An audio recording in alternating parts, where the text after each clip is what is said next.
Welcome to the second episode of SSI Mantracast. I'm Dr. Vishwa Srivastava, President and COO of SS Innovations International. And we're very fortunate and lucky to have with us today our Chairman, Founder, and CEO, Dr. Sudhir Srivastava. He's going to tell us about his journey, where it all started, how we've arrived here. And this is actually very exciting times for us in the company. We're recently uplisted onto NASDAQ Capital Markets. And we'll come to that, later throughout the cast. But first, like to welcome Dr. Sudhir. So welcome. Thank you, Vishwa. Great to be here. Well, thanks for giving us an office to do this up. Yes, absolutely. Yeah. So wanted to delve into really, first where it all started. I know that you came from India. You were born in Rajasthan. So if you could tell us a little bit about, the childhood that you grew up in, sort of your family, education, etc. I think it would be very interesting for people to hear. Yes, thanks for the question. And walking down the memory lane in the early days in India, we're a big family, 9 brothers and sisters. Dad was a professor of English literature and a renowned Urdu poet.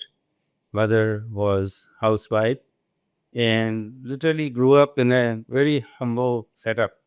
Although professor of English literature, those days the salary was 800 rupees a month, and to support 9 children and dealing through all kinds of support, not only that but also education. And one of the things I remember Dad used to say that I'll give you the education, best possible education, and what you do with it is your destiny and your karma. And as I mentioned, I was underage earlier. Actually, I finished maybe in my primary school, got bumped early on a couple of times. And so when the time came for medical college admission, I filled the application. I was 16 at that time. So prior to your medical college admission, I know that in India, and I came to learn from Rama last week, our CTO, when we interviewed him, is that sort of engineers and doctors that kind of follow the same track. And I remember once you mentioned the story about how sort of you got thrown, towards medicine, because originally I believe you wanted to be an engineer, right? Yes, I think it was in the late 50s and early 60s that the space age was going on. And I used to draw a lot. So those days, the imagination went on to various spacecrafts and really wanted to be an engineer.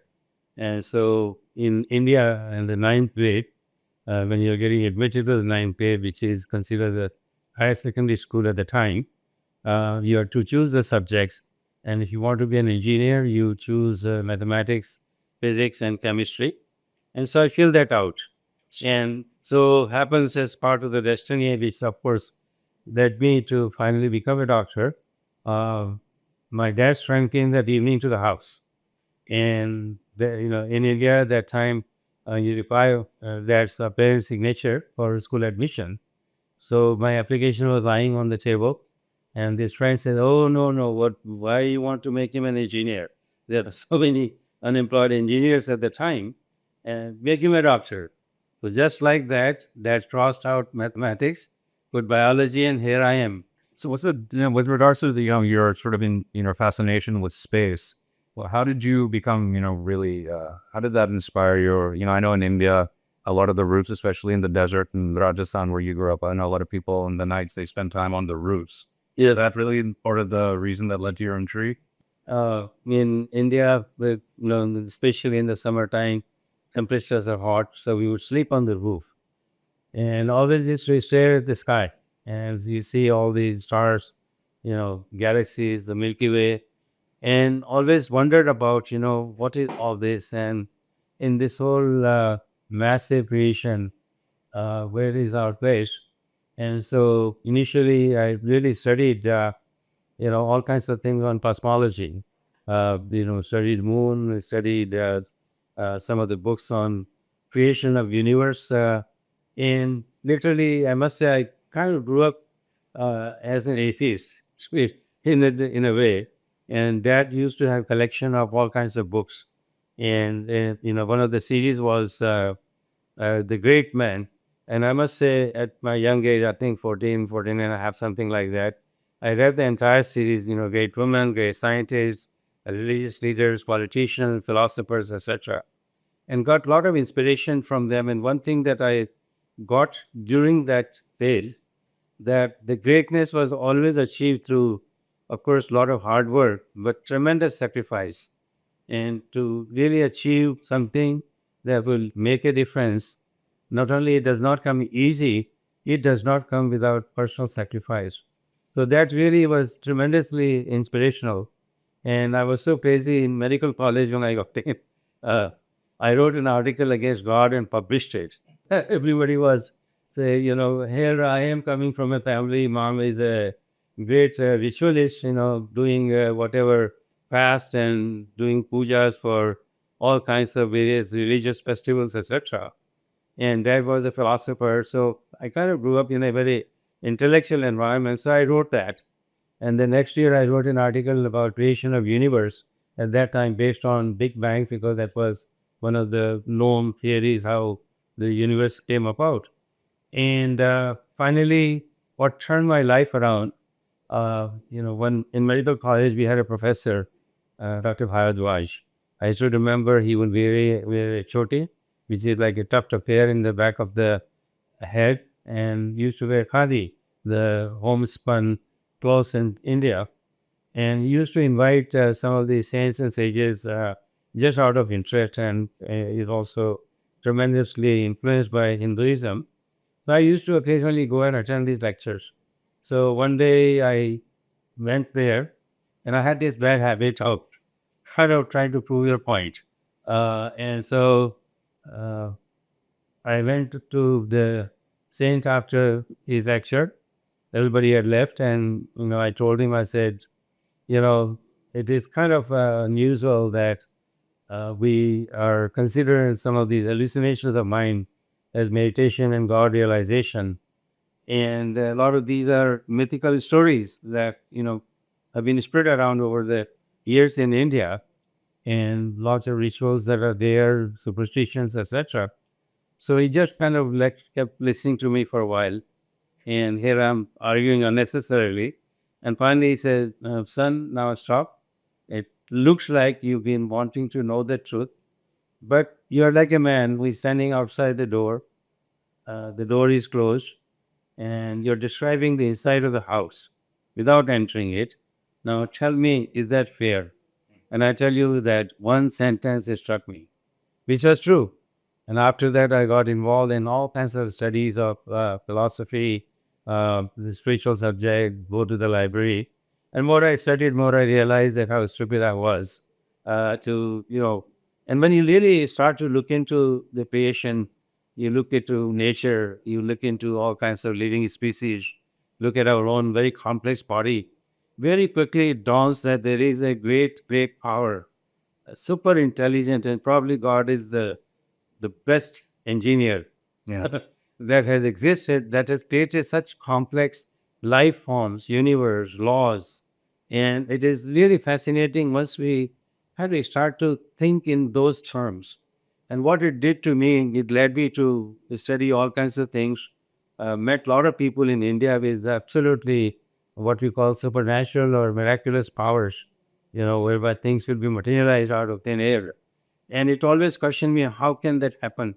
And that led me to really subsequently start reading, this whole particle physics and various dimensions of existence, the cosmic, the whole bang theory, the Big Bang theory, and how the universes came into existence and what is going to happen in the end. So that led me to really study a lot of these subject matters in relation to universe, whereby I came to know that it's not just the universe, there are multiverses, there are all different dimensions of existence, and we perceive the universe through our five senses. And the five senses are limited, so what our the so-called three-dimensional universe is very limited perception within our consciousness. And so if you transcend these things, they're very different dimensions. So really that led to, and then of course, once in medical college, I had to wait for a year. Underage, so just had to kill time, did extra year of college and got admitted. So one question I have, just sorry to interrupt, is while you're in medical college, you're delving into all these other esoteric subjects. So I know I'm sure there's a lot of other doctors out there who are wondering how you're able to do that. Cover your medical classes and then also delve into such universal theories. Yeah, well, I had the luxury in my home, although so many members. I had a little room upstairs, and so I ran a wire up to the roof. And after medical college, I used to study a lot actually in library. Didn't have money to buy books even those days. I had two pairs of clothes, one on my body, another drying up on the string. So really had to use whatever resources I find. And so once I go home at the night time after having food, I'll go up on the roof and literally study these books and just deep dive into it until 2, 3 in the morning. And more I studied, realized, there is a very different, actually, nature, the laws that the nature governs, the whole power that has manifested and all of this thing. So really learned a lot. And basically, to me, it was just the uh, literally search for knowledge and to finally, hopefully one day know what is the actually absolute and ultimate reality. So that's really kept me going. And then also, so now you finished medical college, you got held back, for further studies, right? And then you ended up deciding to go to the United States for further medical training, right? So what prompted that decision and how was that experience? And how was your experience leaving India to go into the unknown? I think one thing I would say, and really, what it has done to me is almost happens, okay? And many times we kind of take the credit ourselves. But when you start to really honestly look back, it's all connected. So it is almost like, not to look in as a fatalism, but everything happens literally in this big picture for a reason. And what I say, literally governed by law of karma, and hopefully not how it is misunderstood, but how actions occur through our physical existence. And so it is almost like things are happening literally.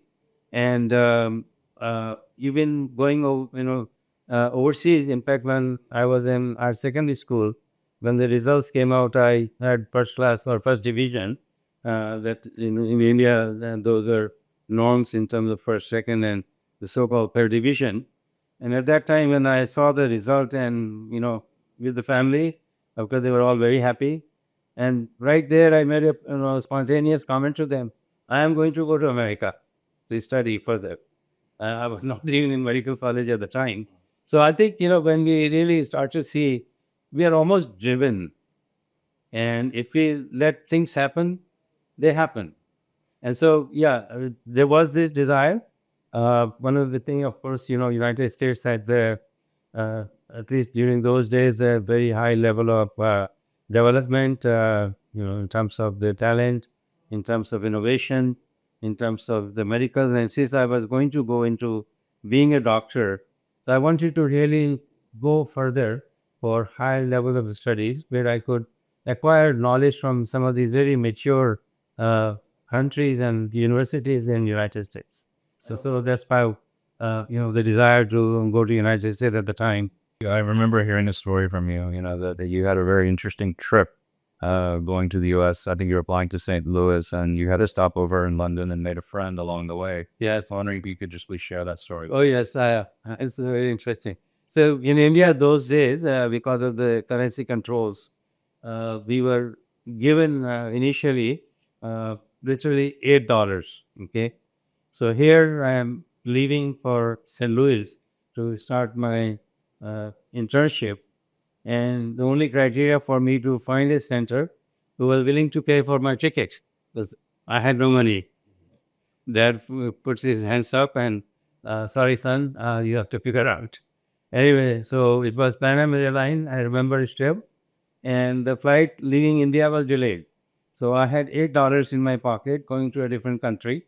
And I was supposed to arrive there on Saturday and get picked up by hospital administration or staff and to bring me to the apartment there. And so plane was delayed. We arrive in London at 2 in the morning instead of 10 o'clock, whereby the connecting flight was going to leave in a couple hours. So by the time we landed, the flight was gone. Now here it is Saturday, no cell phones were available. This I'm talking about 1972, June time frame. And so we got the vouchers from the airline to eat. At 2 in the morning, there was no restaurant that will honor these vouchers. So I had $8. I had a Pakistani friend sitting next to me. I had $8. He had none. He was going to be received by his uncle in New Jersey. And so I bought food for both of us for $7.50. Okay, now I am in the plane again on the way to St. Louis, a day late, no way to communicate on the other side. Who is going to pick me up? And I have now 50 cents in my pocket. But again, as I said, in the big picture, the bigger power, they take care of you. So I was sitting next to an American gentleman, and we started to chit chat. And somewhere, I think the conversation drifted to, how Indian government controls the currency, and I have now 50 cents, and I have no idea how I'm going to get from the airport to the hospital. And the gentleman was really kind, and he said, "Don't worry, I have a car parked at the airport, and I'll bring you." So when you start to really look at, these incidences may sound very trivial, but it's like there is a process, so what it does, it kind of gives you a feeling of surrender in a way that you're being driven. And that is true. We all are. And our ego comes in between that we are doing it. Okay. Yeah, that's a little story. And in fact, carrying on further on this thing in 2003, after my residency and all that, when I moved to Texas, in that little town of Midland and Odessa area, and we turned the economy around because of what we were doing robotically and minimally invasive approaches, whereby patients were coming from wherever instead of patients leaving these little towns to go to other bigger cities. So the Chamber of Commerce that time they gave me Entrepreneur of the Award. I remember. And so I had to tell this little story, coming to America with 50 cents and to be able to achieve. And it just basically shows, when you reflect on it, an absolute determination of hard work and persistence and have goals in life. I think also you had pointed out one circumstance where how, you were always hyper focused on wanting to be a cardiac surgeon and a heart Yes. surgeon. But I think luck or life had other plans, at least temporarily. I think when you had moved to Canada, can you please share that experience? Yeah, luck of life or destiny. So, for foreign graduates to get into a cardiac program in these North American programs, it was very difficult. It was one of the most sought out specialties in the medical world those days. And it was always offered to, American graduates or Canadian graduates. So I left St. Louis in 1974. I got accepted at Vancouver General Hospital, which is part of the University of British Columbia, very well reputed program. And the only way I could get in was to pick neurology as a specialty. Urology. Urology. Some of the urologists might be upset if I had become urologist. But anyway, so the way it goes, because when I was doing my internship, I used to scrub with a urologist, and he used to let me do a lot of things. I was pretty good with my hands doing surgery. So one of the things was that so I got to do a lot of these cases myself. So when the time came, so he gave me a recommendation. So when I applied, the only slot I could get was in urology, and based on the recommendation and my personal experience early on.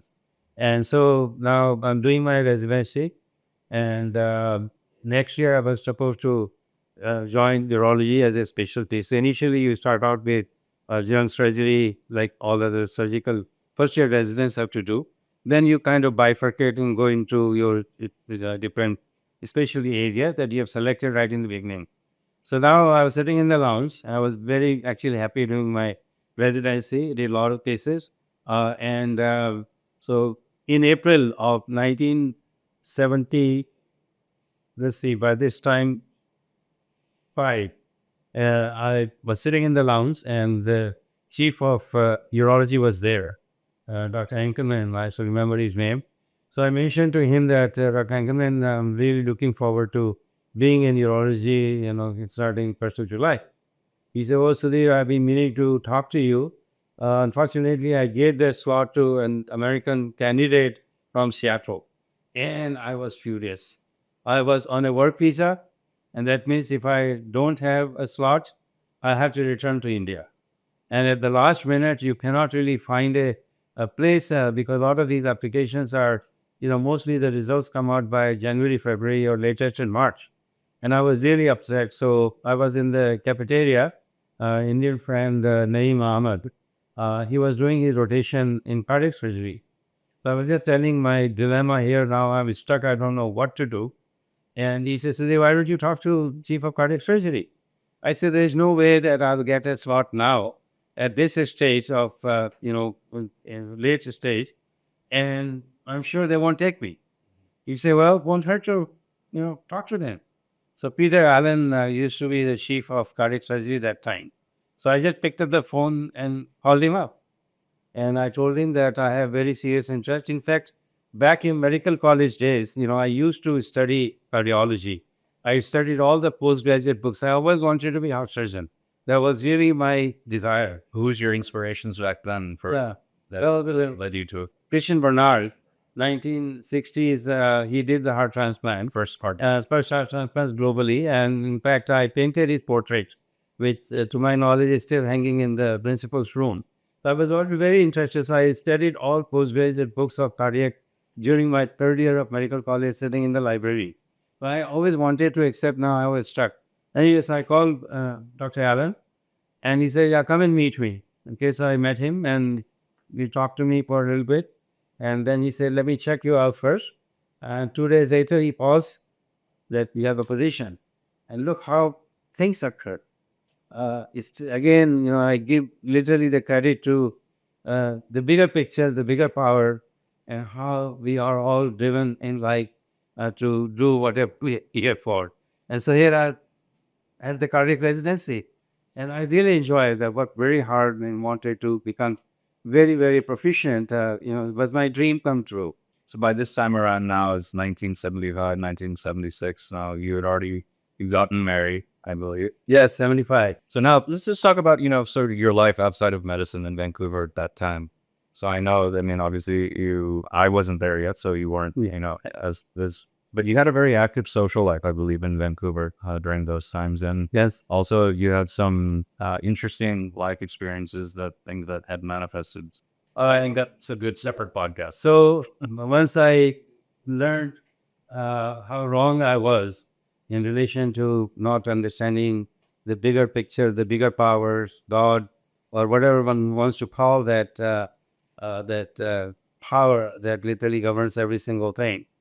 I used to really practice a lot of yoga, meditation, and had all kinds of experiences during those early days. And I won't get into that. But so I was very influenced by Swami Vivekananda, Ramakrishna Paramas those days. So I went to a bookstore, Banyan bookstore.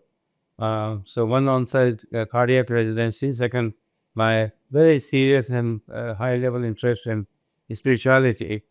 And so I was looking for a book for this Swami Vivekananda's works, a specific volume. And suddenly a book flies off the upper shelf and it lands inside the lower shelf. And it was a book about Satya Sai Baba's life, the first volume of his life history. And I looked around, there was nobody. And here my scientific mind is going a little crazy that if the book fell, it should hit the ground. The laws of physics were not working anymore. And here it's like somebody telling in my head that I must read it. So I brought the book, forgot about the other book, read whole night, didn't believe a thing. I was very skeptic, and I read about Sai Baba when he was in India. And I always believed, mind over matter and transportation, etc., all these miracles that he had the ability to perform. But since then, really, things happened. And I was coming to India that time, and I literally went to wanting to see him as a challenge.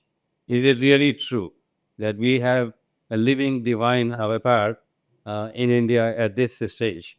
And of course, we know about Indian history. There have been many avatars in the past with all kinds of things that have been described. So I wanted to go and see him, and we did go, and uh, I saw all kinds of miracles that happened, and that really changed my life subsequently. And scientific mind always wonder how can you pull something out of thin air, which is not a magic, but it is a real manifestation or materialization, and some people may call it, of all kinds of objects and things. It started to happen. But I think one thing, I would like to tie that in is just, I remember you telling a story about how you had a very critically ill patient, I think with Marfan syndrome, Yes, and something had happened that yes, you couldn't explain, but I feel that, it might be interesting for others, to hear, or we can also. yeah, sure. I had just returned from my trip to Sai Baba, where I did get to see him. It was his birthday, 50th birthday at the time, almost 50,000 people. And, I really wanted to talk to him. And yeah, he came up to me in a very sweet voice. He asked where you have come from. Of course, he knows because there is nothing not hidden, and you don't go to Sai Baba, he calls you. So anyway, so that was that. And then a lot of miracles. I saw all kinds of things, materialization, etc. And in fact, you know that your name was given by Sai Baba in a dream. Okay.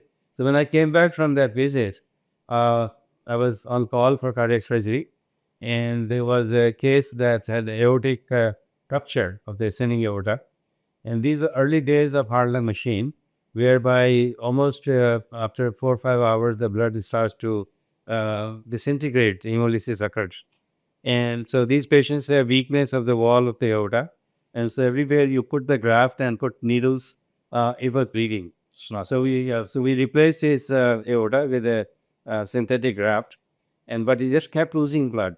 And it was a weekend, so we used all the blood that was available in the hospital, blood products, etc. But it kept going, and we were past 5 hours by now, and you could literally see in the tube, in the urinary bladder, the tube, the hemolysis was going on, and at time the entire chest was covered with blood. Anesthesia was getting upset, blood pressure was 50. You guys have tried. I don't think you can save. So I never used to pray ever in my life. Another crazy thing. And so first time I prayed to Sai Baba. I said, I don't know who you are or what you are. Why can't we save this young kid? And it's just like, it was a real experience that like somebody just shocked me with electrical current. And it's like somebody just took over my hand and picked up the suction, sucked the blood out. And just like that, the bleeding has stopped. So my chief, Peter Allen, was operating at that time with me. He said, see, Sudhir, we did it. I couldn't tell him what happened. He probably kicked me out of the program. But yeah, see, there's a real power that whatever you want to call it, it's a divine power in the end that is beyond description. But there is nothing that it cannot do. And if you let it happen sincerely, things happen through us. And this is where, a lot of times I tell about, such as our robotic project, and I know we won't get into it much, but I always have given the credit that it is through His grace, the Swami's grace. Swami is only a manifestation of the same divine power, is in the end the same God or whatever you want to call it, and manifestations occur. So it is through the grace, and because a lot of things have been foretold to me, and they literally have happened. It's very interesting when I look back. Someday I will write a book, Our Surgeon Journey, connecting the dots. But only prayer to Swami was because I went through a lot of challenges in relation to pursuing this vision and dream for creating an affordable and advanced robotic system. And my only prayer used to be sometimes it was very hard. I had no money. Used to wonder how am I going to pay our team next month. But somehow everything happened. The only prayer to Sai Baba, as I call lovingly Swami, was that if you want to happen this thing through me and not because of me, you will send the right help. And I can tell you, with no reservation, that all this happened. And sometimes I reflect, honestly don't know how, but very grateful that what we have been able to achieve as a team. Very grateful to our team in India of young people, people like yourselves, and all kinds of people who have trusted us and supported us financially during this, difficult time. So where we are today. I'm sorry. I just want to get your thoughts on this. Now, obviously, we're fast forwarding to where we are, and near to where, where we are today. But, you getting into surgical robotics, in itself, I mean, I know that, you had left Canada, you moved to the US. I think, you were working uh, in emergency room, for some time, just so, get on, to land on your feet and get your practice going. Became highly successful in your practice, in San Antonio. And then, of course, we moved to West Texas because there was no actual, good cardiac surgeons in that area. But then you did have the opportunity to study with Dr. Denton Cooley for some time. And was there a point in your life, I mean, were you interested in minimally invasive surgery prior to going to Texas Heart? Or was it because of your experience there that you decided to explore it further, which then, led you towards minimally invasive surgery and surgical robotics? Yeah, so I think the Texas Heart was a great experience with what I consider father of cardiac surgery, Dr. Denton Cooley, one of the greatest men that I know, not only as a surgeon, but as a human being, who has contributed so much to the field of cardiac surgery. And it was great, but it was not minimally invasive. Everybody got their sternums split. Okay. And so it was only mid to late 90s that minimally invasive surgery was coming up. And I really became very heavily involved because it always used to bother me that we are splitting the sternum of the patient. They're in the hospital sometime week, 10 days more if some complications occur. Then long recovery periods. And again, these are very early days when I finished my cardiac residency. So I just learned what was being done, but really wanted to look. So one of the biggest thing was splitting of the sternum was one of the main reasons other the use of heart and machine that will translate into some total body inflammatory responses because of heart and machine and delayed healing or complications in relation to splitting of the sternum to basically people who are working or labor. It was very difficult, painful, or if the wires should break for whatever reason, you have to start all over again. So idea was to see how can we get away and to be able to do this procedure without splitting the sternum. So we started out with that. Still some heart lung machine, etc. But then the idea was to start doing things on a beating heart. So back in I think late 90s, I developed an approach we call it Thoracab. I did 4 grafts on a patient, and he went on it 3 days later, and it was wonderful to see he recovered within a couple of weeks and back to his things.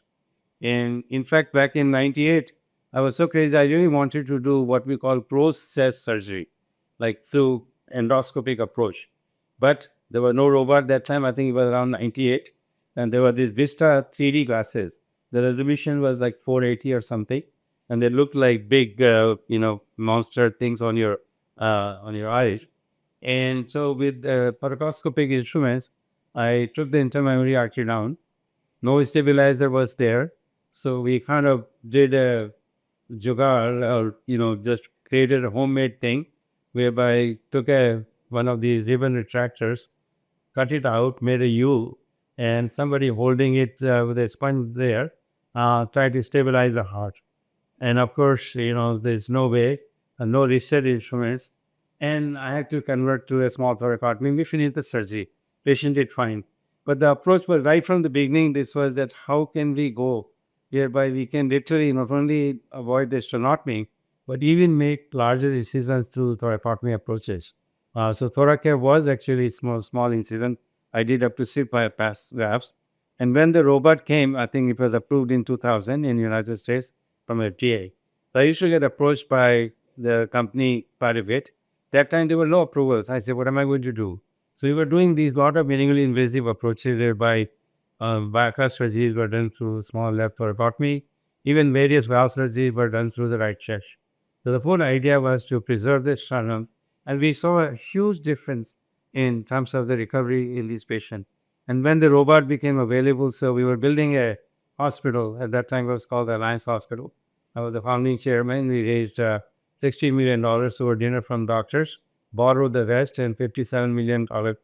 Beautiful project. So really, we pushed the envelope at that time. So this is what in 2002 I got involved with the robotic surgery, and we just pushed the envelope.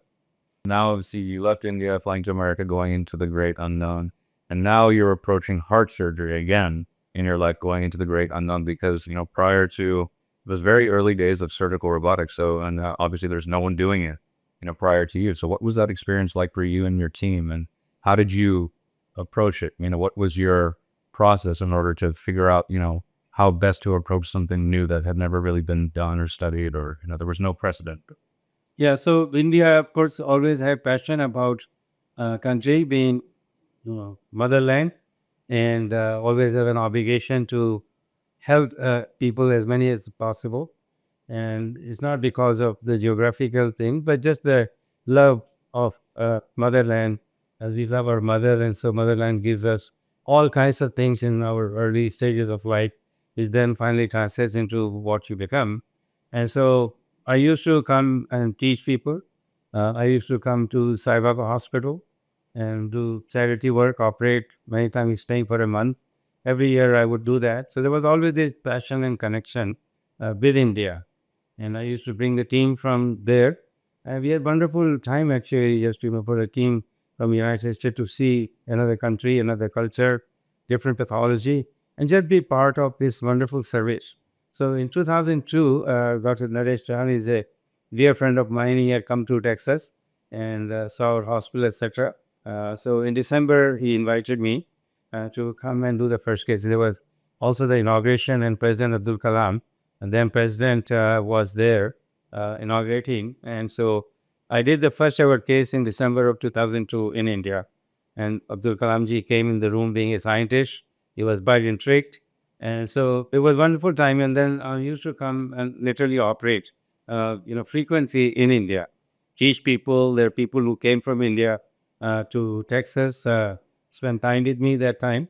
And then finally, we having achieved a lot of success in not only in Texas, but subsequently at the University of Chicago, Atlanta. An invitation came from Fortis Hospital group here in India, and to come and launch 10 robotic programs. So packed the bags, got the family, and came here with not much investigation, just the faith that, and this is where I say somehow destiny keeps driving you, and the next thing and the next thing. And so purchased the robot myself, and we tried to train. Early days of robotic cardiac surgery, those days, only 7 or 8 systems. This is back in 2011. And we tried to train people, lost all kinds of money. But only thing that I always had was a determination. As a cardiac surgeon, that's why I jokingly say, we are bypass surgeons, we bypass every obstacle. So I had a patient that really needed and could benefit from robotic surgery, a 22-year-old young lady, and she had atrial septal defect, hole between two chambers of the heart, and that remained open in the adult life. And so she was a perfect candidate for robotic surgery. Her brother brought saying that if she has a scar in front of the chest, somebody was to split the sternum, probably she won't get married, for various local and cultural reasons. And except they didn't have money. And so I said, we'll do it free. Hospital wanted to charge 400,000 rupees, which although you translate into dollars is not much, but for people with an average, income, 400,000 rupees is like out of pocket $400,000. And it's not easy. And he tried to raise money and called me a month later, he was struggling. And then I never heard from him. I can tell you there was absolutely turning point in my life. We must do something. Made a commitment and then got involved with this whole thing. So when you were trying to recruit your first engineers, I know some of the early engineers are still, with the company today. How did you even go about that? I mean, what did you, go through a headhunter, or you went on back then, I don't think any of us were using LinkedIn. Along with the podcast. Yes. All right, you can figure out. Sure. I think interesting times those days. Once I decided to get involved in the technology development as a heart surgeon, I saved some money around $4.5 million or so, and decided to just our clinical experiment didn't succeed. And in fact, Dr. Deha subsequently invited me to come to Medanta at that time. It was already operational, and we moved the robot there. But the same issue was there because of the cost. Patients just could not afford. And so I saw this whole drama. And then another side, I had made a commitment. So initially, I used to travel to Germany and work with some of the ex-German Space Agency scientists at the time, brilliant scientists. Except that we kind of got stuck, lost a lot of money, and all these challenges are there.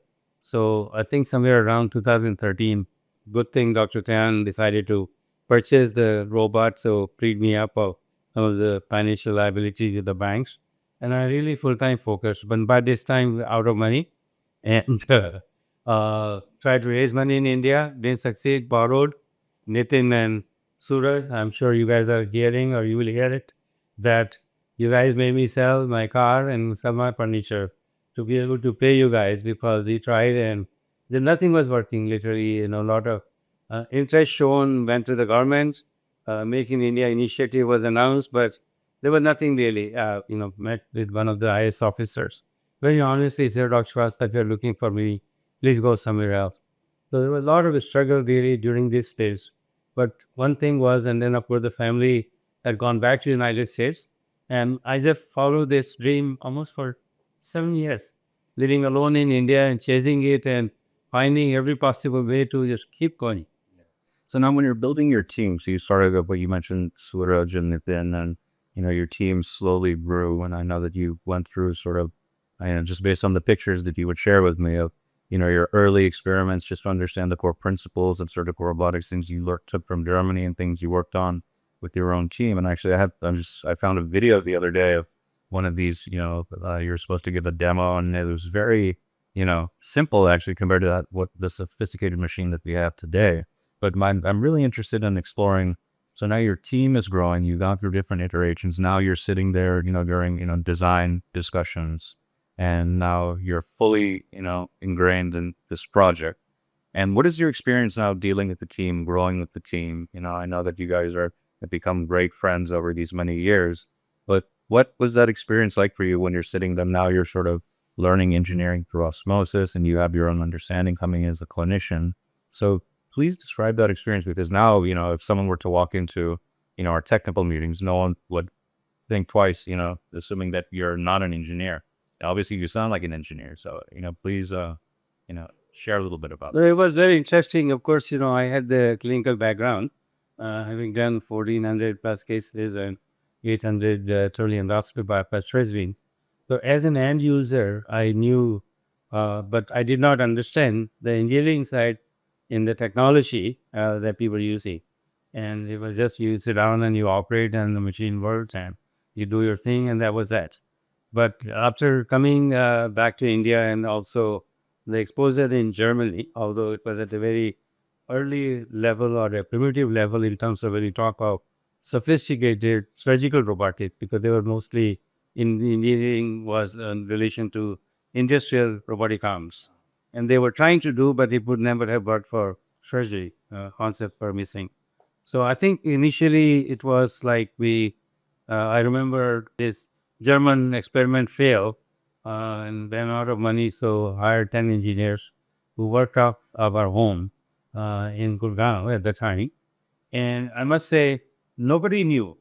I had so not much idea, of course, whatever I had seen, and understood some of the fundamentals of the concept of surgical robotics. How do these motors work, harmonic drive. So I kind of I got a sharp mind in the sense of picking from air some of these words, and to the point that it gets dangerous sometimes. And but literally became very interested. And see, the goal was to create as a portable surgical robot. So nothing else mattered actually at that time. And there was a lot of kind of imagination because there was only one system that was existing during those days. And nobody else even was trying to come up with a surgical robot, when we, started out this thing. And people were talking about it, but nobody was doing it. So none of us had idea. So some of my early engineers, bought a book of, of how to build a robotic arm. And literally, I tell you, we went through that exercise. And I think you probably are talking about the video where we had one robotic arm. And, again, we had no money. So when we had to do a demonstration, so I borrowed a UR, Universal Robot Arm, with three different gadgetries and homemade. Suraj and Nitin were with me and another mechanical engineer. So we literally rigged up things. And only thing was I was able to show pick and place with three different gadgetries. And somehow, we did it. And based on that, we got funding. We had all these ideas. Initially, we thought we can put the robotic arms on the arm. So we're not taking up space. And so we went through a lot of early kind of design iterations. A lot of the time was spent in literally brainstorming. And so gradually, we kind of started to succeed. It took time, and the biggest challenge was always lack of money. So that will always hamper your progress. You can't order because a lot of these things have to come from outside, and nobody's going to give it free. What's the experience? I know that in technology and development, and now you're having sort of the culmination of ideas together. And we're sitting around discussing these ideas, utilizing experience, imagination, and very rarely do people get it right the first time. Yes. But I know that we've had some, experiences where, we sat down, we thought through things, very thoughtfully, and either by luck or design, it works the first time. So how's that? Is that feeling of gratification, or is it, does it propel you to, to get to the next level? Because I know that, through the different iterations and complexities of, the Mantra system, obviously everything's tied to investment and money. And then, when people invest, then you can hire, more people. I think that what I've observed, being with you now here, at the company officially, for the last 5 years, is that along the way, you see people, they come and go, but you're always being sent the right people at the right time to help you get to the next phase. And, I think that might, you know, coincide and fall into agreement with the idea of, this greater destiny and God and the sort of collective efforts and destiny that allow us, to reach here today. But, we've gone through, all the hardships and struggles. And I remember when I left, I just gotten married, moved to India during the pandemic. Yeah, I wanted to extend my honeymoon, and you're like, nope, we do it in India now. And there were hardly, any flights coming. Then we come to India. It's like right in the middle of the pandemic. And yeah, I think that the only one good thing I remember is that, there was no traffic here in Delhi because we were essential workers and we carry on working. So we were able to really do a lot. And I think this was sort of the fast development between the Mantra 1 experiment, then arriving at Mantra 2. Yes. And one thing I remember enjoying is that now, so you realize that Mantra 1, yes, although it worked clinically in the clinical trial, it would be very difficult for an average surgical team, to adopt. And ultimately, we wanted to create something that the masses, all skill levels, that be Dr. Somashekar says, senior, junior, old, and young, everyone, and in between. The system should be made, easy to use for all walks of life, so that you can benefit all walks of life.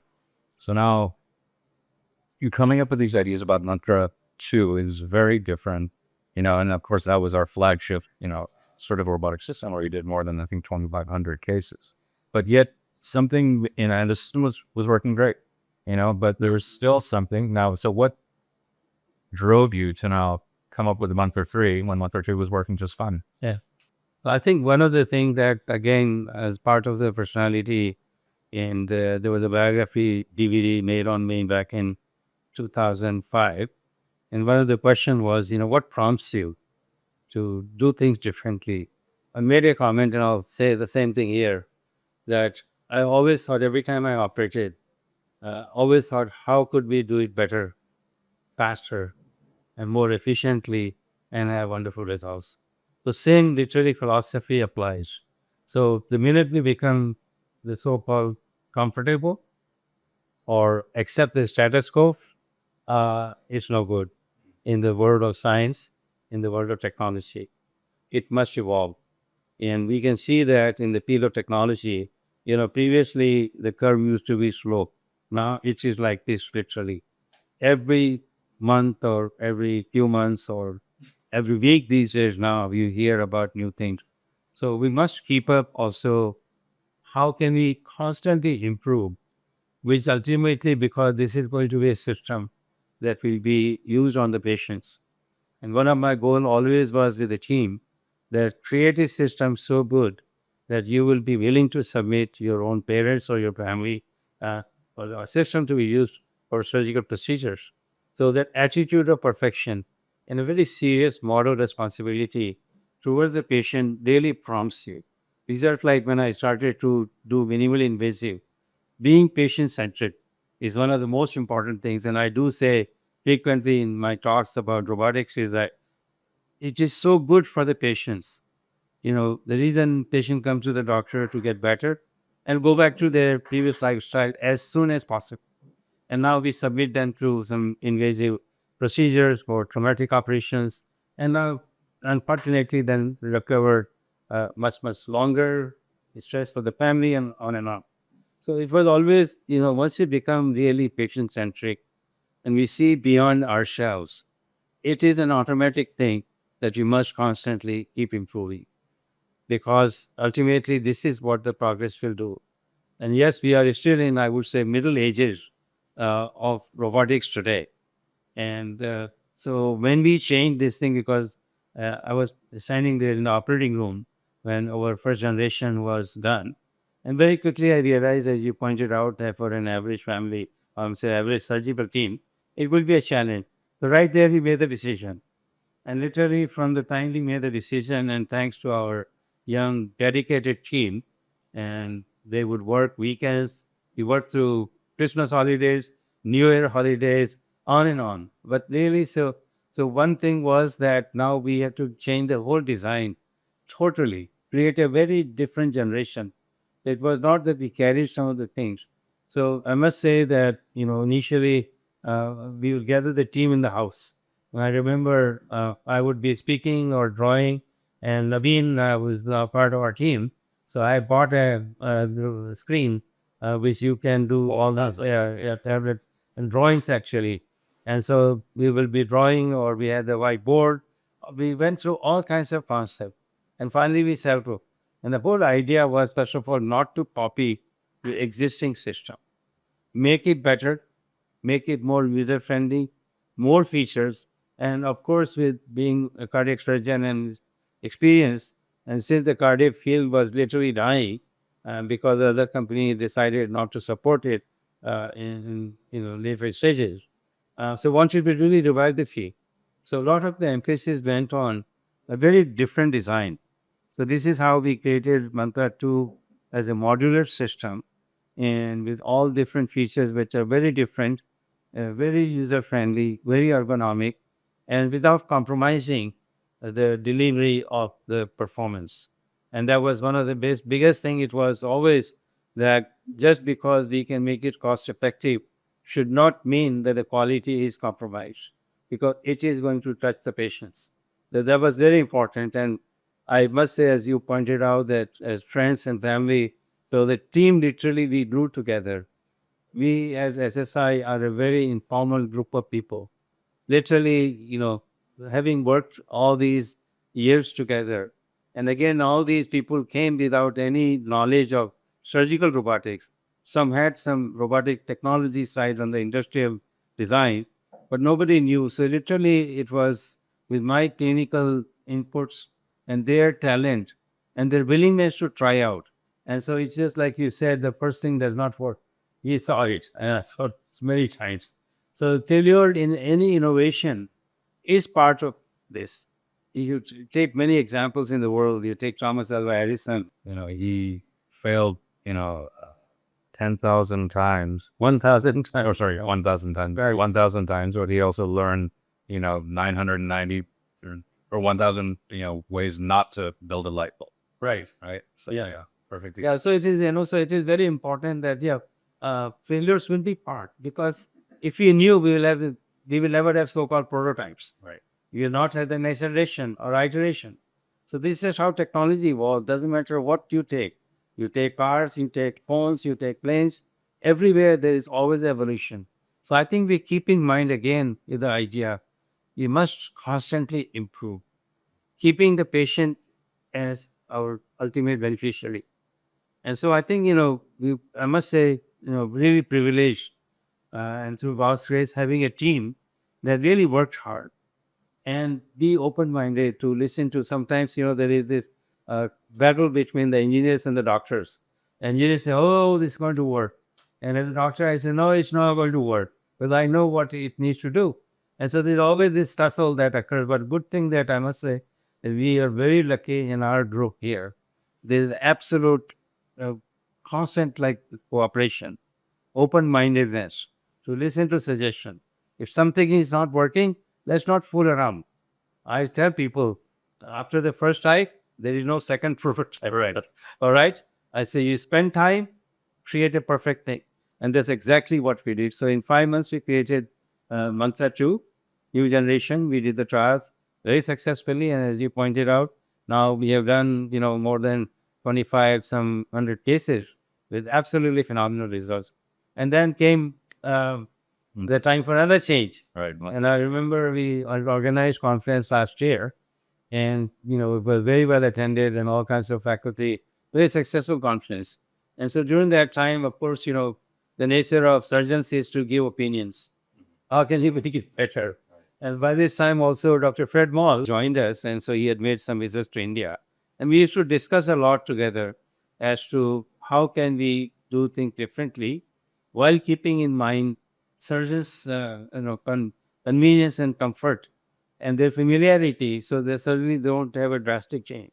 So at that time, I used to tell Fred also, I had some disruptive ideas and I'm going to try. So when, of course, I had this little saying, I listen to everybody, but I'm a democratic dictator, so somebody has to make a decision. So we make a decision that we're going to change things. And I can tell you this Mantra 3 of the generation, absolutely different than everything previously. And again, this was done in 5 months. Uh, just wonderful team that we were able to create. And we did another clinical trial. And now we have done almost 700 cases with Mantra 3.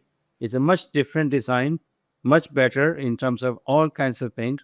And then, of course, we are reviving the cardiac field completely. Yeah. So now with month of 3, and I really appreciate your comment about always pushing the envelope and improving. Now, in your mind, was telesurgery sort of and the successful application of telesurgery a step in really achieving sort of your initial vision of democratizing access and decentralizing excellence? In a country like India, where 60+% of the entire population lives in rural settings. By the time patients, they know they have some disease, they only know because they're feeling some discomfort, which will, lead them to visiting the doctor. And then by that time you have no idea. So what is in your philosophy, the benefit of telesurgery, one from, remote access point of view, and also from a teaching and training point of view? Yeah, so I think many people know that the whole robotic was developed way back in the 80s to be able to literally do telesurgery or telemedicine. And those days, the space age was coming up, the space shuttle was going on. And so the whole idea was that if something happens, now they have to scrap the mission. And there's $1 million bond just like that. We'll develop even appendix problem. So NASA and Defense Department in US, they funded tens of millions of dollars to this institute for Stanford Research Institute. And they did a lot of research early on. And unfortunately, technology was not there. Bandwidth just didn't exist for us to be able to operate at long distances. So they shelved the project, and Fred became aware of the intellectual property that was sitting with SRI. And so he licensed it and then developed this thing. And although it was initially kind of, very early stages of robotics, this is how surgical robotics came. So when in India, when we had developed a lot of these procedures that we did very successfully, the next step, of course, for me was to see, can we take it in the real life to be able to do surgery using tele manipulation. So robotic itself is a tele operation.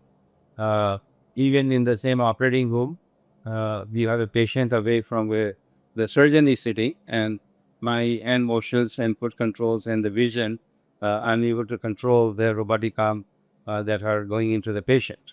We started to get into this thing, and before that, our Maya team had developed teleproctoring also. So literally sitting in the office, I was guiding surgeons, literally pulling the 3D vision right here, multiple screens like the old Tom Cruise's Minority Report. And it was wonderful to be able to literally guide people. And the issue was that if they get into trouble or not able to do because of whatever reason, their difficulties or complexity or their own skill level, I could not help from here. So the next stage naturally was, let us explore, because bandwidth today exists. Uh, you know, these telecom companies provide up to 1 gig per second speed, and you don't need even that much speed. So the speed is available. We have developed the technology, and our team worked very hard. And I must say again, very proud of how fast they do. I remember when we did the conference uh, year before last January, right? Last January, we were able to demonstrate tele operation sitting in Leela Hotel in Gurgaon and control the system in our office. And believe it or not, I told Suraj and Avinash and some of the other engineers in the team, Rama, etc., that we need to do it. And they say, sir, there's only 1 week. I say, yes, you got 7 days. So, and believe it or not, they pulled it off. And we were able to demonstrate literary control. And of course, this was done in an office setting type of thing. But we had already investigated what is required. The one thing I will say about us thinking about our team and every effort that we make, it's a very systematic approach. It's a very safe approach, keeping the sense of responsibility in mind, that we are not just kind of, being cowboy and doing whatever type of thing. But recently, see now, keeping in mind, so where we were, in January of 2024, and in a very short time now, you performed the world's first robotic uh, beating heart telesurgery. Yeah. Now, sitting here and then operating almost 300 kilometers away. Right. What were you feeling in that moment? Like, how did that? Again, it's you just think about it. I mean, it's like you're 100 years in the future, but now you're doing it in the present. Right. So Right here. it was a great feeling, and I think we did the trials. You have said that we did initially animal trials. We were able to operate to about roughly 5 kilometers to live pigs, and we did 10 different procedures very successfully. See, when you talk about the telesurgery, there are three things. One is that the surgeon must know the operation and how to use the machine. Secondly, the machine at the other end must cooperate, must be very precise. So there is no compromise because of the distance. And the only third thing which is the variable is the latency part or delay of the transmission speed. All that exists today. So we went through very systematic approach. We did the live pigs sitting in our office, and we did the clinical trial between World Laparoscopy Hospital as well as Rajiv Gandhi Cancer Institute very successfully. And it was always felt by people that is real time. There is, you're operating the same operating room. And then we also went through approval process. So we, because see, as a part of the trial, we could do certain procedures controlled by the protocols, but we could not go beyond that. So once we were done with the trial, we submitted all of our data to CDSCO, which is our Indian regulatory body, equivalent to United States FDA. So we got formal approval And we are the only company today globally that has a formal approval both for teleproctoring and telesurgery. So once we got that, then we were able to do more. Right. So because again, it opened up literally avenues for us. So of course, cardiac was my passion, and I knew that I can operate, do robotic cardiac surgery. We know our machine works very precisely. We have done now more than 200 cardiac surgeries with Manta system, and so very precise. So I was very confident, and the only thing was this telecom side of it. So we had tested, so everywhere we operated, we would always test ahead of time. Firstly, the performance of the system, and then latency part of it. And every time it was so we did start it out with cardiac acid. And I must say, it was an absolute thrill to see that we could do very complex cardiac operations sitting long distance, absolutely flawless, and with literally a feeling that you are in the same operating room. Of course, we had a wonderful team at the other end in every case we did, making sure that patient safety is not compromised for whatever reason that a conversion needs to occur or something. And one thing also I will point out is that it is absolutely cyber secure. A lot of time there is this concern that now we are going through internet, which is actually not internet. We are going through very controlled fiber transmission, point to point, and it is absolutely cyber secure. It is encrypted. Nobody can hack into it. And so we literally took all of these things, but it was amazing. And what it actually opened up doors for me and for many others, it will, that we could literally help launch programs. Okay. We can extend the expertise and all kinds of resources to patients that will otherwise will have to travel. Also, it will help the surgeons at the other end to see the procedures and participate. So the next case, they can try doing it. And I can sit here and guide. And when there is a little challenge, I can literally tip over and finish it. So I think, where telesurgery, beyond the hype, and it is just is like a hype in the sense because it is like the final frontiers of robotics, actually. That's how it started. And now it's real. So we have achieved that final success, literally, to be able to maximize the benefits of robotic teleoperation. And distance doesn't matter anymore. And now with the 6G coming, I mean, it'll still be amazing. You will not have any latency at all. So I think, we can offer, in fact, India is a perfect example. We have 65% of our population in rural areas. And it is, many times sitting in the big centers, we sometimes don't register how inconvenient it is for the patient and the families to leave their rural settings and raise money, come here, find a hotel, figure out how they're going to do. It is a tremendous stress at every level. Okay. And so basically, extending this thing will gradually change everything. And I think this problem exists everywhere in the world. It doesn't matter in the highest developed economy like United States. Patients still have to travel. Only 35% penetration. So for this ability will absolutely, as you pointed out, decentralize and democratize access. And not only I think this should be wonderful, or I can sit in my office here and do 3 joining of the arteries or anastomosis in, let's say, beating heart TCAP, whereby surgeons can dissect the intermammary artery and I can just sequentially go to one hospital, next hospital, and next hospital. So suddenly I'm able to extend my expertise to benefit more patients from wherever. And again, this will happen in many of our chain hospitals, for instance, army locations, remote locations, out in the sea. So, the benefits are going to be so huge, not only for giving this care, but for teaching, training. So I think, we are very, very happy that we have been able to achieve literally all this ability here. And so most recently, so we got the great news the other day about, our uh, uplisting onto the NASDAQ. And so one, I just want to, to understand and know better, how does that make you feel considering now we've just described, in a very abridged way, but, the journey nonetheless. And now with this opportunity, to be on NASDAQ.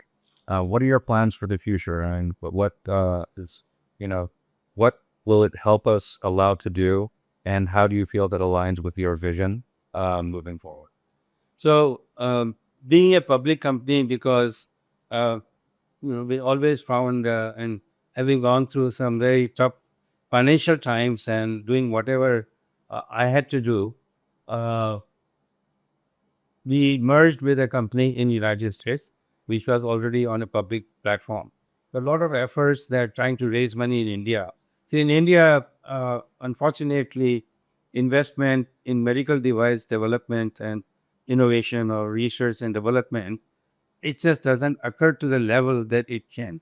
And this is why many other countries have taken much, much earlier lead into this thing, and we end up importing. So almost even today, we import almost 80% of our high-tech medical devices from other countries. So which is really very important. And Modi ji's visit in mission in India, Make in India and Self-Reliant India. And it is very important that every country at some point, and I really hope that they develop their own high-level technologies, because so that they become independent of lot of times geopolitical issues or some major events like pandemic that we went through. So it disrupts every single thing. Ultimately, then the local population suffered during that time frame. So it's very important, and it's great to have competition. So I think it must be that we keep going. And one of the reason of looking towards United States, because United States is a big capital market, and as we know, a lot of the medical technology, the developments occur actually in United States, and of course many other countries also as well, Japan, Korea, Singapore, and so on. But United States has really the focus of a lot of these investments, and people are used to investing funds and wait for returns actually. So we could, despite a lot of efforts, because also once we achieve this success level of having a system, so how do we scale it up? We need money, okay, to build better team, more people, and scale it up further in terms of production. And everything requires money. And since it was a challenge, so I have friends in United States and who were earlier on with me during our German experiment. And they had a public company platform. So we decided to merge. And it was an over-the-counter company at the time.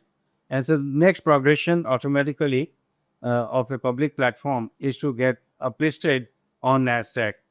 And I must say, again, very humbly, how it happens, I don't know.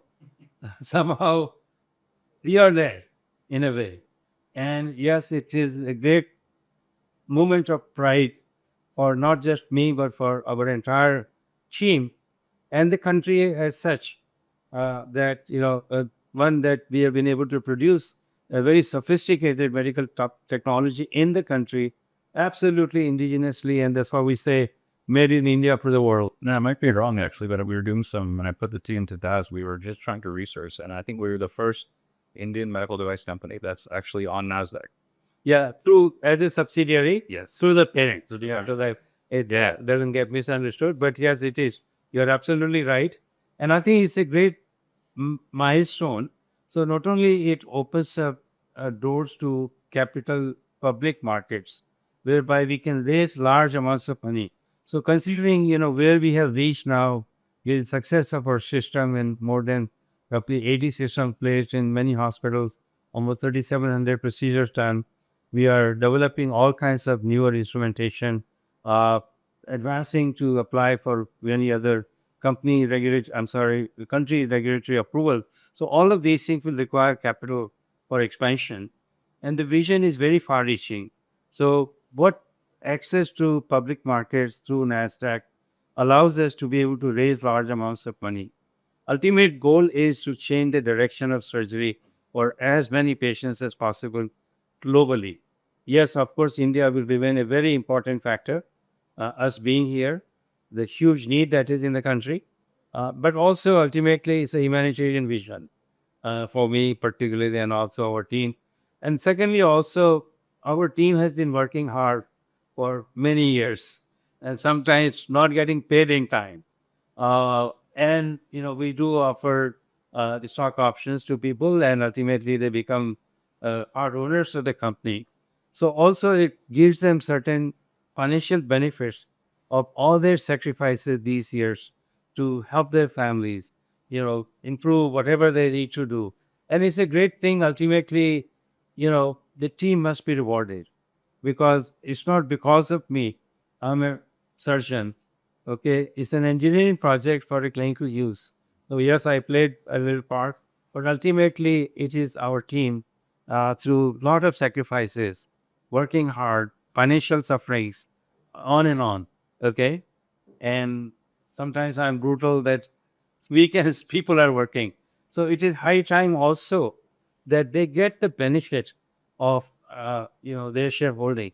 So not only it is it puts us also in a very different uh, light in the sense of we have a stable platform, stability, financial. Because one of the things that always gets questioned when you are a new company, young company, are you going to be around? Because we are aware that a lot of startups fail because they run out of money. The high attrition. Right, and very high attrition rate, and this is where I feel very lucky that somehow we survived all the challenges, and now we have reached the pinnacle whereby we are listed on a Nasdaq, which is a U.S. Exchange, and a lot of very reputable tech companies are on Nasdaq. So it opens up the doors for different access, a sense of stability in the minds of people that we are not going away after 2 years. And then, of course, really, I'm very sensitive for benefiting our team. And this offers that background. Very exciting times, and I think that there's still a lot of work left to do, which we're all very eager and excited, and of course, we'll enjoy it and celebrate. I think this weekend, with you about this wonderful achievement. Before we finish, I just I have to ask one question. It's just, sitting where you are now after accomplishing all these wonderful milestones and achievements in life, if you were to offer one piece of advice to your 20-year-old self, if it were even possible with the whole space-time continuum, what would you tell yourself? Dream and dream big. Have goals. Be sincere that it is not selfish, and persist. Doesn't matter how many times you fail or fall, but if you persist, you will succeed. So, what of firstly an absolute commitment to a higher goal beyond yourself. Okay, because otherwise you get caught. So it is very important to keep the bigger picture in mind, and also our responsibility to give back. So we are very lucky to have this life. We are very lucky to succeed, but we must keep in mind that we are always takers. It's time to give back, and I always say as much as possible and as long as possible. It is good to do good for its sake. And so be determined. It doesn't matter what obstacles come. Perseverance, a very thoughtful process, and keeping the goals at a high level. I remember Swami Vivekananda's words, in relation to this thing. You must rise to the ideal. If you cannot, don't bring the ideal down. Okay, sometimes we begin to justify. So it's always like there's a better and a better thing to achieve. And I always say that perfection is enemy of better. So we think that we have achieved perfection, we now get contented, and then we sit comfortably when we can still do better and better. Keep that in mind. And if it is your destiny, and all I can say, if the intentions are sincere, these ideas actually materialize. All right. Well, thank you very much. And I think it's been a wonderful episode, our second episode of Mantracast. And I think it's, thank you for giving us this opportunity to learn more about you and, what got you here and what inspired you. And I think it'll be very inspirational for others, along with the team. And with you also inspired throughout these many years. And thank you again. Thank you. I do want to leave a last statement. Okay. The physical life is mortal. And I still remember the song Lata Mangeshkar sang during China War, 1962. Ye Vatan Tumhare Hawale. If I say this thing, the project Tumhare Hawale. Keep it going. Thank you, Brian. All right. Thank you. Well, wonderful speaking to you.